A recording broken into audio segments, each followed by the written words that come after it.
بسم اللہ الرحمن الرحیم۔ ناظرین، آپ دیکھ رہے ہیں نیکسٹ گائیڈنس، اور آج ہم شروعات کریں گے نور الدین زنگی کی قسط نمبر 8 سے۔ جمارہ سے بات کرتے ہوئے مجد الدین نے کہا، میں ان لوگوں میں سے نہیں جو فرق کو سزا، جبر کو امن، تپش کو چاندنی، ریت کو اب سمجھ کر خاموش ہو جاتے ہیں۔ میری بہن، میں جانتا ہوں کہ یہ جو گفتگو تم نے کی ہے میرا دل رکھنے کے لیے کی ہے، اور اگر مذاق کیا ہے تو یہ بہت بدترین مذاق ہے۔ جمارہ، میری بہن، تو یہ بھی دیکھ، مرسینہ انتہا درجہ کی خوبصورت لڑکی ہے۔ وہ اپنے حریم دل میں میرے جیسے خشک انسان کو جگہ دینے پر کیسے تیار ہو جائے گی؟ اور پھر میری اس کی ملاقات ہی کتنی طویل ہے۔ چند روز وہ میرے لشکر میں رہی، اس کے بعد یہاں منتقل ہو گئی۔ نہ کبھی میں نے اس پر کوئی بڑا احسان کیا جس تلے دب کر وہ میری طرف مائل ہوئی۔ نہ ہی مجھ میں کوئی ایسی خوبی ہے، نہ ہی کوئی میں بہت بڑے مال و متاع کا مالک ہوں جو اسے میری طرف مائل ہونے پر آمادہ کرے۔ بہن، اگر وہ یہ سمجھ کر میری طرف مائل ہوئی ہے کہ میں نے فرانس کے ان نائٹوں کا قلعہ کما کیا جو اس کی ماں، بہن اور بھائیوں کی قاتل تھے، اور چند روز اپنے لشکر میں رکھ کر ان کی مہمان نوازی کی، تو یہ کوئی بہت بڑا کارنامہ نہیں۔ میری جگہ کوئی اور وہاں ہوتا تو وہ بھی ایسے ہی کرتا، اور ایسا کرنا چاہیے تھا۔ انسانیت کے ناطے سے وہ میرا فرض بنتا تھا، اور اگر کسی اور وجہ سے مرسینہ میری طرف مائل ہو چکی ہے تو اسے سمجھا دینا کہ وہ راستے جو میری طرف آتے ہیں ان میں کانٹوں اور خار کے سوا کچھ نہیں رکھا ہوا۔ بہرحال میری بہن، تو نے میرے ہاتھ دھلوائے، اس کے لیے میں تیرا شکر گزار ہوں۔ اس کے ساتھ ہی طہارت خانے سے نکل کر مجد الدین نشست گاہ کی طرف چلا گیا تھا۔ جمارہ جب طہارت خانے سے نکلی اور موڑ مڑی تو دیکھا وہاں مرسینہ اور مشال دونوں بہنیں اداس اور افسردہ کھڑی تھیں۔ ان کی طرف دیکھتے ہوئے جمارہ کی حالت بھی انہی جیسی ہو گئی۔ پھر آگے بڑھتے ہوئے باری باری اس نے مرسینہ اور مشال کو اپنے ساتھ لپٹا لیا۔ پھر وہ مرسینہ کو مخاطب کرتے ہوئے کہہ رہی تھی، مرسینہ دیکھ، فکر مند نہ ہونا۔ میرا خیال ہے جو گفتگو میرے اور بھائی مجد الدین کے درمیان ہوئی وہ تم دونوں بہنوں نے سن لی ہے۔ بھائی مجد الدین بہت اچھے انسان ہیں۔ میری گفتگو سے شاید انہوں نے یہ اندازہ لگایا ہے کہ میں نے انہیں شادی پر آمادہ کرنے کی کوشش کی ہے، یا ان کے ساتھ محبت بھرا ٹھٹا اور مذاق کیا ہے۔ وہ ایک بار ڈسے جا چکے ہیں، بڑے محتاط ہیں، لیکن میری بہن وہ ایسے نہیں ہیں، کسی کی دل شکنی نہیں کریں۔ ایک بات یاد رکھنا، جس روز انہیں یقین ہو گیا کہ تم واقعی اس سے محبت کرتی ہو اور انہیں اپنی زندگی کا ساتھی چن چکی ہو، تو یاد رکھنا وہ تم سے ایسی محبت کریں گے جو یقیناً بے گناہ اور بے عطا ہوگی۔ آؤ وہاں کھانا لگائیں، سب ہمارے انتظار میں وہاں بیٹھے ہوں گے۔ جمارہ کی گفتگو سے مرسینہ اور مشال دونوں بہنیں سنبھل گئی تھیں۔ پھر تینوں بڑی تیزی سے نشست گاہ میں کھانے کی برتن لگانے لگی تھیں۔ کھانا کھانے کے بعد مجد الدین، شمس الدین اور خطق تھوڑی دیر وہاں بیٹھ کر باتیں کرتے رہے، پھر اٹھ کر اپنی خیمہ گاہ کی طرف چلے گئے۔ چند روز تک مجد الدین نے اپنے لشکر کے ساتھ الربا شہر کے باہر قیام کیے رکھا۔ اس کے بعد سلطان کی طرف سے پیغام آنے کے بعد وہ حلب کی طرف چلا گیا تھا۔ مجد الدین اور شمس الدین کی ماں عابدہ، ان کی پھوپھی زہران، پھوپھی زاد بہن اور خطق کی منصوبہ عبیدہ اکٹھی بیٹھی گفتگو کر رہی تھیں کہ گھر میں شمس الدین اور خطق دونوں داخل ہوئے۔ اسی نشست گاہ میں داخل ہوئے جس میں وہ تینوں بیٹھی باتیں کر رہی تھیں۔ تینوں نے دیکھا شمس الدین اور خطق کچھ اداس اور پریشان تھے۔ دونوں آگے بڑھ کر نشستوں پر بیٹھ گئے۔ کچھ سوچا، پھر اپنی ماں کو مخاطب کرتے ہوئے شمس الدین کہنے لگا، ماں، تھوڑی دیر تک لشکر یہاں سے کوچ کرے گا، بھائی کے ساتھ ہم بھی یہاں سے روانہ ہوں گے۔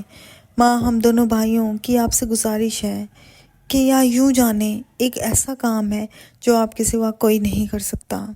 ماں، ہم دونوں بھائیوں کی نسبت طے ہو چکی ہے۔ مجد الدین ہمارا بڑا بھائی ہے۔ پہلے بھی میں نے آپ سے ذکر کیا تھا کہ مرسینہ نام کی لڑکی بھائی کو پسند کرتی ہے۔ وہ اور اس کی چھوٹی بہن مشال ایسی خوبصورت ہیں کہ دونوں ایک سے ایک بڑھ کر ہیں۔ ماں، میں چاہتا ہوں بھائی کی اگر شادی نہیں تو کم سے کم ان دنوں نسبت ہی مرسینہ سے طے ہو جائے۔ آپ جانتی ہیں کہ جب تک بھائی کی شادی نہیں ہوگی میں نے اور خطق نے بھی تہیہ کر رکھا ہے کہ ہم شادی نہیں کریں گے۔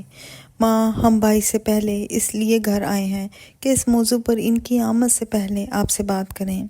صرف آپ ہی انہیں شادی پر آمادہ کر سکتی ہیں۔ ہمارے پیچھے پیچھے وہ بھی آ رہے ہیں۔ میں چاہتا ہوں کہ روانگی سے قبل آپ اس موضوع پر ان سے بات کریں اور انہیں شادی پر آمادہ کریں۔ ماں، وہ لڑکی بڑی خوبصورت، بڑی اچھی اور بڑی خدمت گزار ہے۔ پھر یہ کہ بھائی کو پسند بھی کرتی ہے، بھائی سے محبت بھی کرتی ہے، اور ہمیں کیا چاہیے؟ جب تک شمس الدین بولتا رہا، زہران، عبیدہ اور خطک تینوں بڑے غور سے عابدہ کی طرف دیکھتے رہے۔ جب شمس الدین خاموش ہوا تب عابدہ بولی، پہلے یہ بتاؤ کہ لشکر کس سمت کا رخ کر رہا ہے؟ کیوں کر رہا ہے؟ کیا کوئی نیا خطرہ اٹھا ہے؟ اس بار شمس الدین کی بجائے خطک عابدہ کو مخاطب کرتے ہوئے کہہ رہا تھا، ماں، انطاکیہ کے بادشاہ ریمنڈ نے پرزے نکالنے شروع کر دیے ہیں۔ گو جرمنی اور فرانس کے بادشاہ ہزیمت اٹھا کر واپس جا چکے ہیں، لیکن اب پھر یورپ سے صلیبی سورماؤں کی آمد کا سلسلہ شروع ہو گیا ہے۔ ہر روز سینکڑوں صلیبی ان علاقوں کا رخ کر رہے ہیں۔ ان میں سے کچھ انطاکیہ کے بادشاہ ریمنڈ کے پاس جمع ہو رہے ہیں اور کچھ یروشلم کے نصرانی بادشاہ بالڈون کے پاس جوک در جوک جمع ہونا شروع ہو چکے ہیں۔ زیادہ صلیبی انطاکیہ میں ریمنڈ کے پاس جمع ہوئے ہیں۔ ریمنڈ نے جب دیکھا کہ اس کے لشکر کی تعداد سلطان نور الدین کے لشکر سے بھی زیادہ ہو گئی ہے، تب اس نے ہمارے علاقوں میں چھیڑ چھاڑ کرنی شروع کر دی ہے۔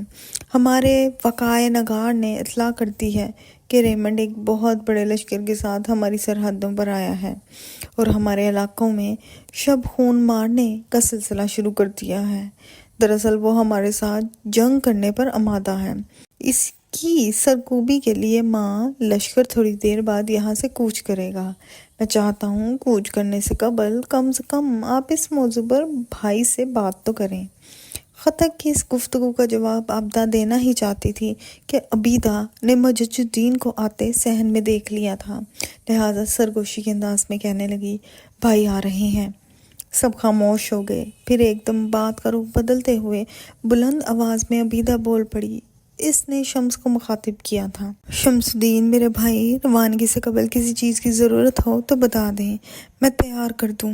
اتنی دیر تک مجد الدین بھی نشستگاہ کے اس دروازے تک پہنچ گیا تھا، لہٰذا اپنی جگہ سے اٹھتے ہوئے عبیدہ کہنے لگی، اچھا ہوا بھائی بھی آ گئے ہیں، یہ خود ہی بتا دیں گے کیا کیا چیز اپنے ساتھ لے جانا چاہتے ہیں۔ اندر داخل ہوتے ہوئے مجد الدین آگے بڑھ کر اپنی ماں کے پہلو میں بیٹھ گیا اور عبیدہ کو مخاطب کر کے کہنے لگا، عبیدہ میری بہن، کس چیز کی ضرورت نہیں ہے۔ ابھی میرے آنے سے پہلے ان دونوں بھائیوں نے بتا دیا ہوگا کہ لشکر تھوڑی دیر تک یہاں سے روانہ ہوگا۔ میں آپ سے ملنے کے لیے آیا ہوں، بس تھوڑی دیر تک یہاں سے رخصت ہوں گا۔ اس بنا پر میں اپنے گھوڑے کو ساتھ نہیں لایا، گھوڑا لشکر گاہ میں چھوڑ آیا ہوں۔ دونوں بھائیوں کے گھوڑے بھی وہی ہیں۔ ماں، حسب سابق جس طرح تم مجھے اجازت دیا کرتی تھی، مجھے اجازت دو کہ میں رخصت ہوں۔ ماں، میرے حق میں دعا بھی کرنا، اس لیے کہ ماں، جب تم دعائیں دیتی ہو، مجھے رخصت کرتی ہو، تو جہاں جنگ میں میری تلوار اپنا کام کرتی ہے، وہاں ماں تمہاری دعائیں بھی میرے کام آتی ہیں۔ مجھے خوشی خوشی رخصت کرو۔ عابدہ بڑی سنجیدگی سے مجد الدین کی طرف دیکھ رہی تھی۔ جب وہ خاموش ہوا، بڑی سنجیدگی میں عابدہ نے اسے مخاطب کیا، مجد الدین میرے بیٹے، میں نے آج تک تم سے کچھ نہیں مانگا۔ اس لیے کہ عابدہ کو خاموش ہو جانا پڑا، اس لیے کہ بیچ میں مجد الدین بڑی ارادت مندی کا اظہار کرتے ہوئے بول پڑا، ماں تم مانگو، کیا مانگتی ہو؟ ماں، قسم مجھے پیدا کرنے والے کی، تم جان بھی مانگو تو میں اپنی جان تشت میں سجا کر تمہارے سامنے پیش کر دوں۔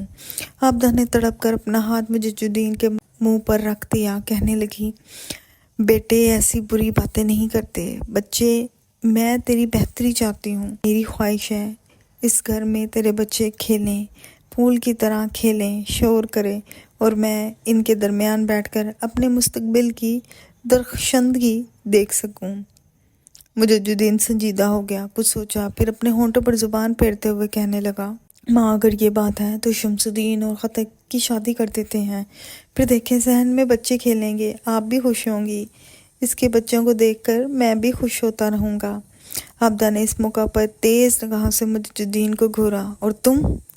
مجد الدین نے بڑے پیارے انداز میں اپنے لگی، اگر تمہارا باپ بھی اپنی ماں کی گود میں سر رکھ کر یہی الفاظ کہہ دیتا تو پھر یاد رکھنا اس کی نسل کیسے بڑھتی، تم لوگ کہاں سے آتے؟ مجد الدین سیدھا ہو کر بیٹھ گیا، بڑی عاجزی کا اظہار کرتے ہوئے کہنے لگا، ماں ہماری نسل کون سی ختم ہو رہی ہے؟ شمس الدین اور خطر کی شادی ہو جائے گی تو نسل بڑھنے کا سلسلہ جاری رہے گا۔ ماں مجھے ان راستوں پر نہ گھسیٹو تو اچھا ہے۔ ماں تمہاری بڑی مہربانی، ایک بار ایک لڑکی سے تم نے میری نسبت بھی طے کر دی، شادی کا بھی ارادہ کر لیا۔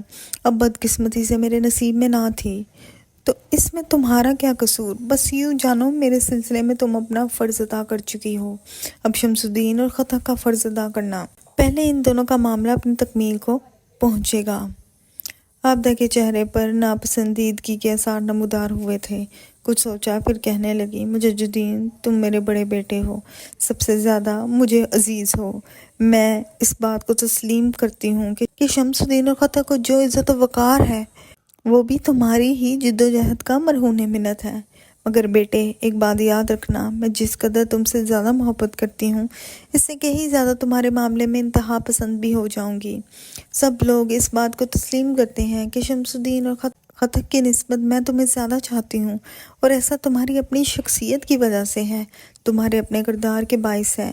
ابھی میں محبت اور پیار سے کام لے رہی ہوں، اگر تم اپنی ضد پر اڑے رہے تو یاد رکھنا میں بھی اپنی انتہا پر اتر آؤں گی اور اس وقت تک کھانا پینا ترک کر دوں گی جب تک تم شادی کے لیے ہاں نہیں کر دیتے۔ مجد الدین نے تڑپ کر اپنا ہاتھ عابدہ کے منہ پر رکھ دیا، پھر اپنا سر اس کی گود سے ٹکاتے ہوئے کہنے لگا، اتنا بڑا فیصلہ نہ کرنا۔ جس روز تم نے یہ فیصلہ کر لیا اس روز ماں یہ بات سمجھ لینا کہ وہ دن مجد الدین کی زندگی کا آخری دن ہوگا۔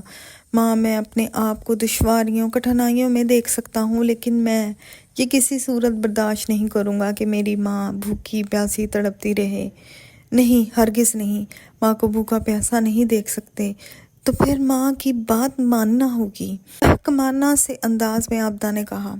اس پر گھورنے کے انداز میں مجد الدین نے شمس الدین اور خطک کی طرف دیکھا اور پھر کہنے لگتا ہے یہ دونوں کسی خاص مقصد کے تحت مجھ سے پہلے گھر داخل ہوئے ہیں، ورنہ پہلے یہ ہمیشہ میرے ساتھ ہی گھر میں آیا کرتے تھے، اور میری آمد سے پہلے ماں ان دونوں نے مل کر اس موضوع پر آپ سے بات ضرور کی ہوگی۔ ان کے چہرے بھی بتاتے ہیں کہ کچھ انہوں نے کیا ہے، اس لیے کہ دیکھتا ہوں کہ یہ مجھ سے کچھ نظریں چرا بھی رہے ہیں۔ ماں میں اس بات کو تسلیم کرتا ہوں کہ تم سب میری بہتری اور بھلائی کے لیے سب کچھ کر رہے ہو، مگر دیکھو ماں، عابدہ نے اسے ڈانٹ دیا، دیکھو کچھ نہیں، بس آخری فیصلہ کرنا چاہتی ہوں۔ مجد الدین نے پھر پیارے بھرے انداز میں سر عابدہ کے کندھے پر رکھ دیا، پھر کہنے لگا، اچھا ماں، ابھی تو میں لشکر کے ساتھ رخصت ہو رہا ہوں، مجھے دعائیں تو دو نا، ناراضگی کا اظہار نہ کرو۔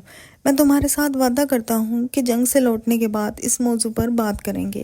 اور عابدہ نے پھر سختی سے اس کی بات کاٹ دی۔ اور کیا؟ مجد الدین مسکرایا، ہنس دیا، کہنے لگا، اور جیسا آپ کہیں گی ایسا کر لیں گے۔ مجد الدین کے ان الفاظ سے سب کے چہرے کھل اٹھے تھے، مسکرا رہے تھے۔ پھر اچانک عابدہ نے اپنے دونوں بازو پھیلا دیے۔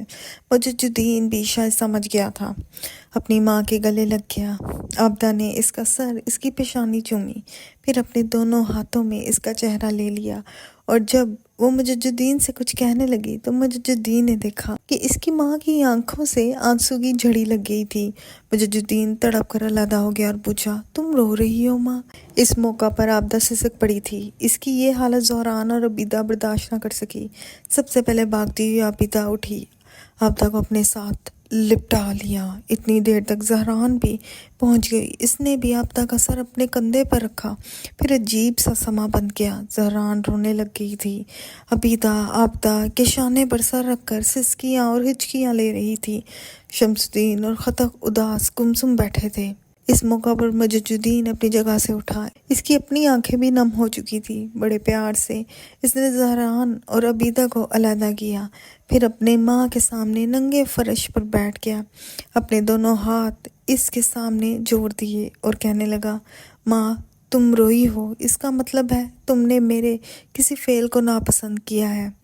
ماں میں بڑا بد نصیب شخص ہوں جس کی وجہ سے میری ماں روئی، مجھ سے غلطی ہو گئی ہو تو معاف کر دو۔ پھر اس کے ساتھ ہی مجد الدین نے اپنا سر اپنی ماں کی گود میں رکھ دیا اور اپنے جڑے ہوئے ہاتھ اس کے چہرے کے قریب لے گیا، پھر وہ خود بھی سسک پڑا تھا۔ میں نے اپنے رویے سے تمہیں رلا دیا۔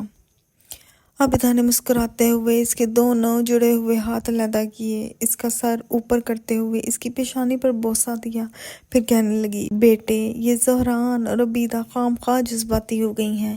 قسم خدائے پاک کی، میرے یہ آنسو خوشی کے آنسو تھے کہ تم کم سے کم میری بات ماننے کے لیے تو تیار ہو گئے۔ بیٹے پہلے یہ بتاؤ کہ مرسینہ نام کی وہ لڑکی کیسی ہے جس کی تم نے مدد کی تھی؟ مجد الدین مسکراتے ہوئے اٹھا، اپنی نشست پر بیٹھ گیا، پھر اپنی ماں کی طرف دیکھتے ہوئے کہنے لگا، بہت اچھی لڑکی ہے۔ عابدہ مسکرائی اور کہنے لگی، اگر بہت اچھی ہے تو پھر میں اسے تم سے بیاہنے کا ارادہ کر چکی ہوں۔ دیکھ بیٹے، اچھی لڑکی خداوند قدوس کی رحمت ہوتی ہے۔ اب میرا آخری فیصلہ یہ ہے کہ پہلے تمہاری شادی ہوگی، اس کے بعد مرسینہ اپنے ہاتھوں سے شمس الدین اور خطر کی شادی کا اہتمام کرے گی۔ بیٹے یہ میرا آخری فیصلہ ہے اور میں اس میں کوئی تبدیلی نہیں چاہوں گی۔ مجد الدین اٹھ کھڑا ہوا، کہنے لگا، ماں جو مرضی ہے کرتی رہو، میں تمہارے ارادوں میں حائل نہیں ہوں گا، بلکہ تم جو کچھ کرو گی اس کے ہاں میں ہاں ملاتا رہوں گا۔ اب اٹھو اور حسب سابق ہم تینوں بھائیوں کو رخصت کرو۔ مجد الدین کے اس فیصلے سے سارے خوش ہو گئے تھے۔ پھر عبیدہ بھاگتی ہوئی باہر نکل گئی۔ تھوڑی دیر بعد وہ لوٹی، اس کے ہاتھ میں قرآن مقدس تھا جو اس نے عابدہ کو تھما دیا۔ حسب سابق نشستگاہ سے نکلی، سب اس کے ساتھ تھے۔ پھر عابدہ صدر دروازے کے سامنے قرآن مقدس اونچا کر کے کھڑی ہو گئی۔ باری باری مجد الدین، شمس الدین اور خطک اس کے نیچے سے گزرے، تینوں کو سب نے الوداع کہا، پھر وہ تینوں وہاں سے رخصت ہو گئے تھے۔ تھوڑی دیر بعد سلطان نور الدین زنگی کے لشکر نے حلب سے کوچ کیا تھا۔ انطاکیہ کا نصرانی بادشاہ ریمنڈ مسلمانوں کے علاقوں کے اندر یلغار کر چکا تھا۔ سلطان نور الدین زنگی بڑی برق رفتاری کے ساتھ اپنے لشکر کے ساتھ اس کی طرف بڑھا۔ ایک مقام پر دونوں لشکر ایک دوسرے کے آمنے سامنے آئے۔ جنگ کی ابتدا کرنے کے لیے انطاکیہ کے بادشاہ ریمنڈ نے اپنے لشکر کی صفیں درست کرنا شروع کر دی تھی۔ دوسری طرف سلطان نور الدین نے بھی شیرکو اور مجد الدین کے ساتھ اپنے لشکر کی ترتیب درست کرنا شروع کر دی۔ لشکر کے وسطی حصے یعنی قلب میں سلطان نور الدین خود رہا، اپنے ساتھ اس نے فخر الدین، مسعود اور اسامہ بن مرشد کو کر رکھا تھا۔ دائیں پہلو پر اسد الدین شیرکو وہ میمنہ کی کمانداری کر رہا تھا۔ نجم الدین اس کے نائب کے طور پر رکھا گیا تھا۔ میسرہ یعنی لشکر کے بائیں حصے کا کماندار مجد الدین تھا۔ حسب سابق شمس الدین اور خطق دونوں اس کے ماتحت کام کر رہے تھے۔ جب لشکر کی ترتیب درست ہو چکی اور ہر کماندار اپنے لشکر کے سامنے چلا گیا، تب سلطان نے اپنے آمنے سامنے ایک نگاہ دشمن کے لشکر پر ڈالی جو اپنی ترتیب درست کر رہے تھے۔ پھر لمحہ بھر کے لیے سلطان نے میدان جنگ میں نگاہ دوڑائی۔ اس کے اندر گھوڑے دوڑنے کے باعث میدان جنگ کی حالت ایسی ہو رہی تھی جیسے دھند میں لپٹی سرما کی بھیگی دھوپ۔ آسمان پر بوند بوند پانی کو ترستے بادل ادھر ادھر تیر رہے تھے۔ زمین کو خوش لباسی اور رنگ رنائی اڑتی دھول کے اندر ماند پڑ گئی تھی۔ فضاؤں میں کھنکتی صدائیں کسی خون آلودگی کی خبر دے رہی تھیں۔ تھوڑی دیر تک میدان جنگ کا جائزہ لینے کے بعد سلطان نور الدین زنگی کا سر اپنے گھوڑے کی زین کے ہانے پر جھک گیا، پھر وہ بڑی عاجزی اور انکساری میں دعا مانگ رہا تھا، اے اللہ، اے مالک مہربان، اس اداس دنیا کے آب و گل میں یہ چاند تارے، یہ کہکشاں، یہ زہراء دمشتری، یہ صحراؤں میں خاک چاندتے پرندے، یہ زمین، یہ آسمان، یہ مہتاب کی ہلکی چاندنی، ستاروں کی آبنوسی روشنی، یہ پتوں کو لوریاں دیتی شبنم اور خاموشی کی ردا میں رنگ بکھیرتی خوشبو، میرے اللہ سب تیری ہی، ہم تیری ہی صفت کرتے ہیں۔ میرے اللہ میں بھی تیرا ایک عاجز اور منکسر المزاج بندہ ہوں، ضرورت ہے کہ ہر لمحہ تجھ ہی سے مدد مانگنے اور تیری ہی بندگی اور عبادت، تیری ہی صفت و حمد کرنے والا ہوں۔ میرے اللہ چاہے تو نگہت گل کو شمشیر بنا دے، جبر کی داستان کو کفن کی دھجیوں میں تبدیل کر دے۔ میرے اللہ تو چاہے تو بلبل کی غمزدہ آنکھ سسکیاں لیتی فاختہ، ورید و بدن کلیاں، شجر شجر دہکتے بدن اور بیواؤں کے سینے چاک کرتی ہوک کو تاروں کے افسانوں، ستاروں کی ترانوں اور خوشگن نظاروں کے خزانوں میں تبدیل کر دے۔ میرے اللہ وقت کی مجدار اور تاریخ کی رفتار میں تو اگر چاہے تو مکان کو لامکان کر دے، ستاروں کو کہکشاں، ذرے کو صحرا، قطرے کو سمندر اور شب کے اندھیروں کو دن کے اجالوں میں تبدیل کر دے۔ میرے اللہ اس پیمانہ مشیت میں کسی نے تجھے نمرود میں، کسی نے طور کی سربلندیوں پر، کسی نے صلیب سے، کسی نے تجھے غار ہرا میں پکارا۔ میرے اللہ میں عاجز و منکسر تیرا بندہ نور الدین تجھے اپنی ملت، اپنی قوم کی فلاح اور خیر و نیکی کی فروغ کے لیے اس ضرم گاہ میں اپنی فتح مندی، اپنی کامیابی کے لیے پکارتا ہوں۔ میرے اللہ مجھے درد غریبی کے لمحوں سے نکال کر لمحوں کے طوفان میں تبدیل کر دے۔ میرے اللہ ہمارے مقابلے میں 7 سمندروں کے اس پار سے آنے والے طوفانوں کے مقابل مجھے آگ کا دریا اور طوفانوں کے اندھیرے لشکر کے سامنے قوت مندی کی چٹان بنا دے۔ میرے اللہ میں تیرا ایک عاجز بندہ ہوں، مجھے تھکے ہارے جگنو سے اپنی باوقار تجلی کا امین بنا دے۔ میرے اللہ خون کی چینٹیوں سے منہ دھونے والے دشمن اور مکاری کو ذہانت، نرم دلی کو کمزوری، بکواس کو علم سمجھنے والے اس عدد کے سامنے میرے اللہ مجھے اور میرے ساتھیوں کو ان کے لیے آگہی کا اشوب، سمندروں کا عقید رقص اور فتح مندی کے بیدار چٹان بنا دے۔ میرے اللہ میں تیرے مقدس نام کی تفیل تجھ سے دشمن کے خلاف کامیابی اور فتح مندی کی التجا کرتا ہوں۔ اس کے بعد سلطان نے اپنا سر اٹھایا، وقت کی آنکھ نے دیکھا اس لمحہ سلطان کی آنکھوں میں آنسوؤں کے چمکتے ستارے تھے۔ اپنی کھلی آستین سے سلطان نے آنسو پہنچے۔ اچانک اس کے چہرے پر سختی پھیل گئی، ایک قہر بھری نگاہ اس نے دشمن کے لشکر پر ڈالی، پھر اس نے دائیں بائیں اسد الدین شیر کور اور مجد الدین ابن الدیہ کی طرف دیکھتے ہوئے اس نے تلوار فضا میں بلند کی، شاید سلطان کی طرف سے ان دونوں کو ابتدا کرنے کا اشارہ تھا۔ اس کے بعد ایک طوفان اٹھ کھڑا ہوا۔